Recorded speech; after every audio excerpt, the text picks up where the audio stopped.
Good morning student.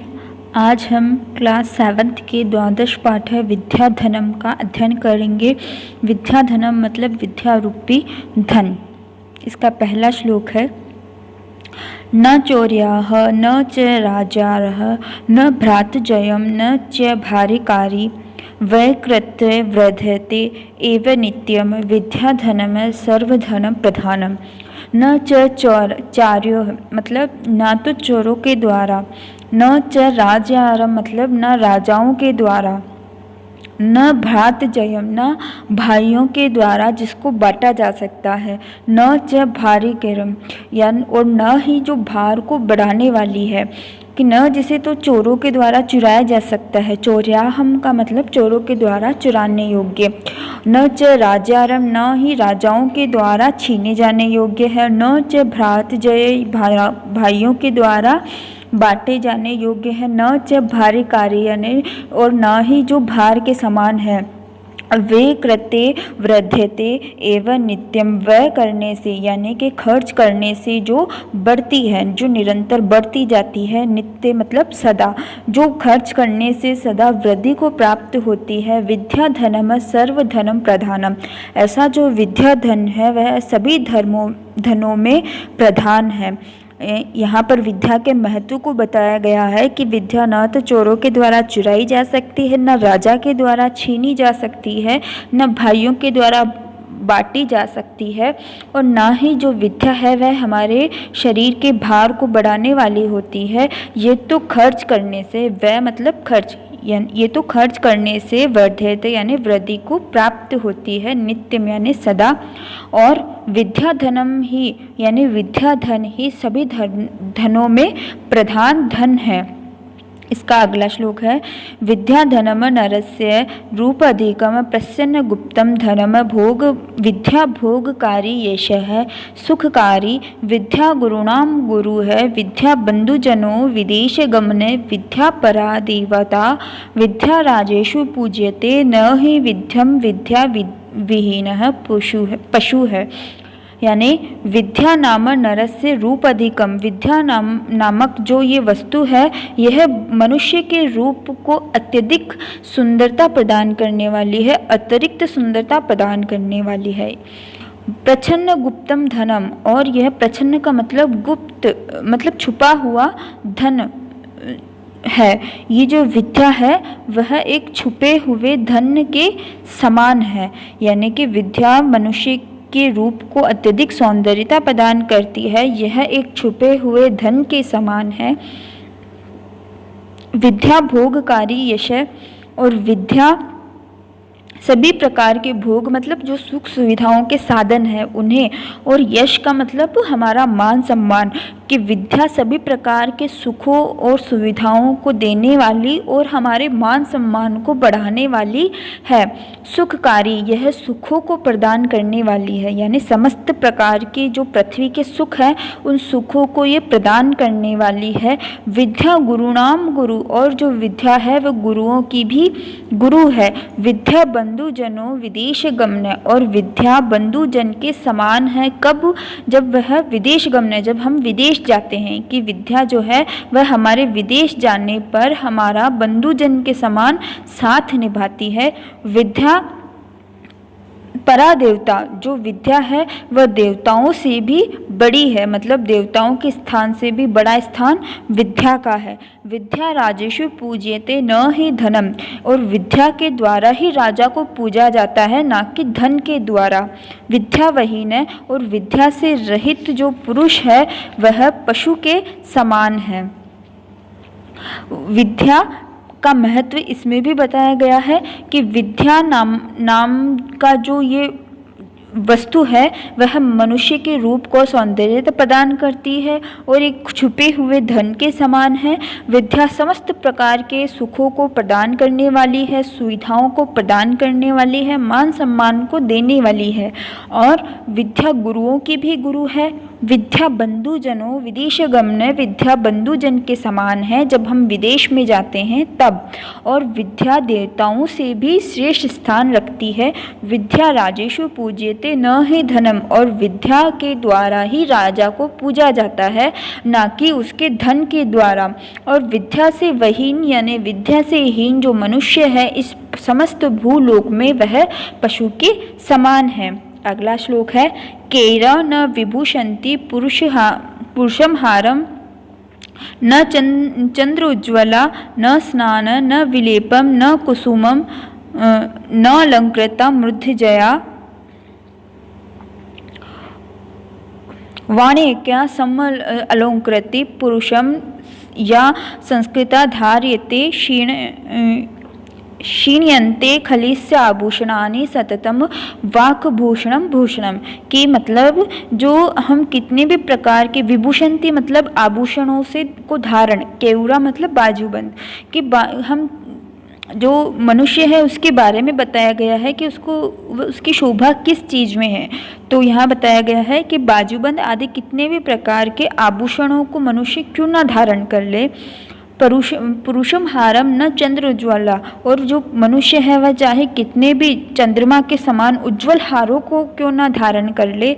न स्नानम, चाहे कितने भी प्रकार के स्नान क्यों ना कर ले। न विलेपम, कितने भी प्रकार के लेप क्यों ना लगा ले उसमें भी। और न कुसुमम, यानी कि कितने भी प्रकार के फूलों से नालंकृत सजा ले। मूर्धजा मतलब बालों को, कि वह कितने भी जो है फूलों से बालों को क्यों ना सजा ले। वांग्य का समलंकृति, चाहे परंतु जो उसके द्वारा बोले गए शब्द हैं उसी से ही, और पुरुष या संस्कृत धार्यते, और जो उसके संस्कार उसकी भाषा में झलकते हैं उसी से ही की शोभा होती है।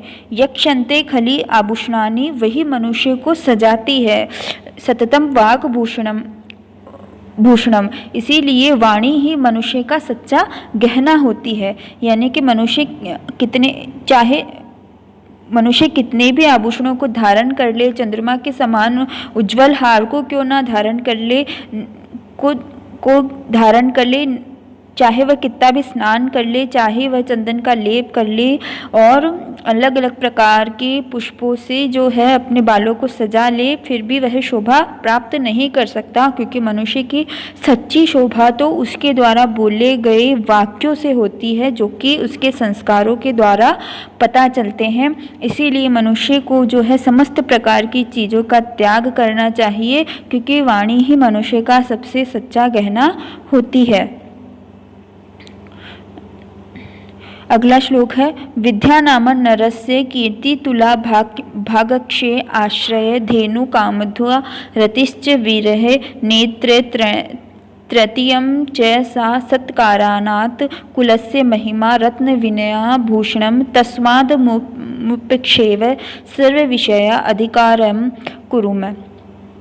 कि विद्या जो है वह विद्या मनुष्य का एक अतुलनीय आभूषण है। उसको यश और मान सम्मान दिलाने वाला एक आभूषण है। भागक्षय आश्रय, जो भाग्य के विपरीत होने पर भी मनुष्य को आश्रय देता है। धेनुर काम रुद्धा रतिश्च विरहे, और जो हमारी समस्त प्रकार की जो कामनाएं हैं उन्हें जो है पूरा करने वाली होती हैं। रतिश्च विरह, और जो विरह का समय होता है, जो दुख का समय होता है, उसमें वह जो है प्रेम के समान होती है। वियोग के समय वह प्रेम के समान होती है। तृतीय नेत्रम च स, और वह हमारे तीसरे नेत्र के समान होती है। सत्कारायात्न, और वह जो है कुल से और हमारा जो परिवार है उसका सत्कार कराने वाली होती है, उसे सम्मान दिलाने वाली होती है। महिमा रत्नेन विना भूषणम, और जो बिना रत्नों के ही जो जिसकी महिमा को गाया जाता है, जो बिना रत्नों का एक आभूषण है। और तस्माद न मुपेक्षे, यानी समस्त प्रकार के हमें विषयों को छोड़ करके अधिकारम, विद्या पर ही हमें अधिकार को प्राप्त करना चाहिए। तो इस श्लोक का पूरा अर्थ है कि विद्या नरस्य कीर्ति तुला, जो विद्या है वह मनुष्य की कीर्ति को बढ़ाने वाली है, मान सम्मान को बढ़ाने वाली है, भाग्य के विपरीत होने पर आश्रय देने वाली है, और धेनुर काम रुदा समस्त प्रकार की कामनाओं को पूरा करने वाली है, विरह के समय प्रेम के समान है, मनुष्य के तीसरे नेत्र के समान है, जो कुल की महिमा को बढ़ाने वाली है, उसे मान सम्मान दिलाने वाली है, और जो बिना रत्नों के किया हुआ आभूषण है, और इसीलिए हमें समस्त विषयों का त्याग करके केवल विद्या पर ही अधिकार प्राप्त करना चाहिए।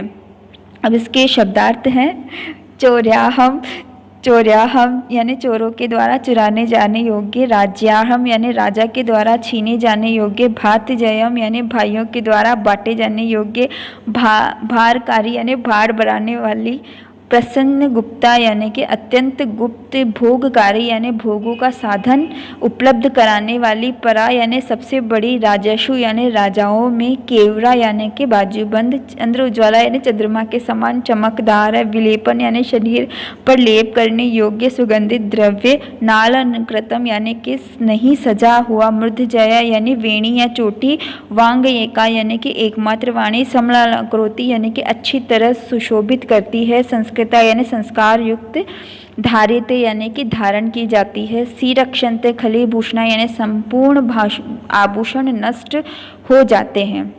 अब हम इसका अभ्यास कार्य करेंगे। अब हम इस चैप्टर का अभ्यास कार्य करेंगे। प्रयुक्त न कथानाम समक्षे आम है,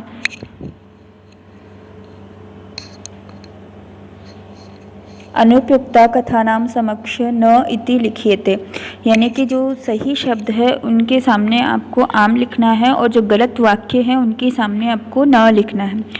विद्या राजेषु पूज्यते, तो विद्या के द्वारा राजा को पूजा जाता है। हाँ, वांग भूषणम न, तो इसका हो जाएगा नहीं। विद्या धर्म सर्वधनेषु प्रधानम, विद्या धर्म सभी धर्मों में प्रधान है। आम, विदेशा गमने विद्या बंधुजन न भवति, विदेश जाने पर विद्या बंधुजन के समान नहीं होती है, तो नहीं, क्योंकि वह तो होती है। सर्वे विहाय विद्या अधिकार कुरुते, तो इसमें हो जाएगा आम। अगला प्रश्न है अधोलिखिता प्रश्नानाम विभक्ति लिंग वचन इति लिखिए। आपको लिंग वचन और विभक्ति को लिखना है। तो पहला पद है नरस्य, तो यह पुल्लिंग शब्द है, विभक्ति षष्ठी है और वचन एक है। गुरु नाम है पुल्लिंग शब्द, षष्ठी विभक्ति बहुवचन है। केयूरा पुल्लिंग शब्द, प्रथमा विभक्ति बहुवचन है। कीर्तियम स्त्रीलिंग, द्वितीय विभक्ति एक वचनम। भूषणानि नपुंसकलिंग, द्वितीय विभक्ति बहुवचन है। अगला प्रश्न है श्लोकानाम योज्यते, यानी कि इन श्लोकों को आपको मिलाना है उसके अगले क्रम से। विद्या राजेषु पूज्यते न ही, तो इसका हो जाएगा विद्या वही न पुरुष। केयूरा न विभूषन्ति पुरुषम, तो इसका हो जाएगा हार न चंद्र उज्ज्वला। न चौर्याः न राज्याः न भ्रातृजया न च भारम। सत्कारयत् न कुलस्य महिमा रत्न विना भूषणम। वांग्यिका समलोकृति पुरुषम या संस्कृतार्धार्यते। क्वेश्चन नंबर 4 है एक पदानि प्रश्नानि उत्तराणि लिखिते। क पुरुष है, क पशु है, तो इसका आंसर होगा विद्यावहीन, जो पशु है। यानी कि पशु के समान कौन होता है? जो विद्या से रहित होता है। का भोगकारी, कौन भोगकारी होती है? तो हो जाएगा विद्या, यानी समस्त प्रकार के सुखों को देने वाली विद्या होती है। के पुरुष न विभूषन्ति, कि समस्त प्रकार की चीज़ों को धारण करने पर भी जो है पुरुष शोभित नहीं होता है। तो केयूरा यानी आभूषणों को धारण करने पर भी पुरुष शोभित नहीं होता है। कानी शीयंती, तो इसका हो जाएगा अखिल भूषणानि शीयंती, इसलिए समस्त प्रकार के आभूषणों का हमें त्याग करना चाहिए। रेखांकित पदानि आधारीकृत प्रश्न निर्माण कुरुते। विद्यावहीन नर पशु है अस्ति, यानी कि ये जो नर शब्द है इसके स्थान पे आपको क्वेश्चन मार्क नामक शब्द लगाना है, तो यह हो जाएगा क। तो विद्यावहीन कौन सा पशु, जो कौन विद्यावहीन होकर पशु के समान होता है? विद्या राजेषु पूज्यते, तो का राजेषु पूज्यते। चंद्र उज्ज्वला हार पुरुष न अलुकृति, तो चंद्र उज्ज्वला के पुरुष न अलुकृति। विद्यादशु की विद्याधनम सर्व प्रधान धनमस्ति। विद्या जो है वह सभी धर्मों में प्रदान होती है, तो इसका हो जाएगा कि विद्या धर्म क धर्मास्ति। विद्या दिशु कीर्ति नाम है, तो इसका हो जाएगा क हिते निरोक्ति। अगला प्रश्न है पूर्ण वाक्येन प्रश्नानि उत्तराणि लिखित है। इनका आपको पूर्ण वाक्यों में उत्तर लिखना है। गुरुनाम गुरु का अस्ति, तो विद्या। कीदृशी वाणी पुरुषम समालोकरति, तो इसका हो जाएगा संस्कृत धारिते वाणी सम पुरुषम अलोकरति। वयम कृते की वर्धयते, वय करते विद्या वर्धयते। भाग्यक्षे आश्रम कर, तो भाग्यक्षे आश्रम विद्या अस्ति। आपको मंजुषात पुल्लिंग स्त्रीलिंग नपुंसकलिंग पदानि चित्वा लिखित है, यानी कि इन शब्दों का लिंग कौन सा है आपको शब्दों को देख करके लिखना है। तो पुरुष पशु जो है वह पुल्लिंग है, विद्या स्त्रीलिंग और धनम नपुंसकलिंग। गुरु पुल्लिंग, संस्कृता स्त्रीलिंग और कुसुमम नपुंसकलिंग। मधुजा पुल्लिंग, रति स्त्रीलिंग और सततम नपुंसकलिंग शब्द है।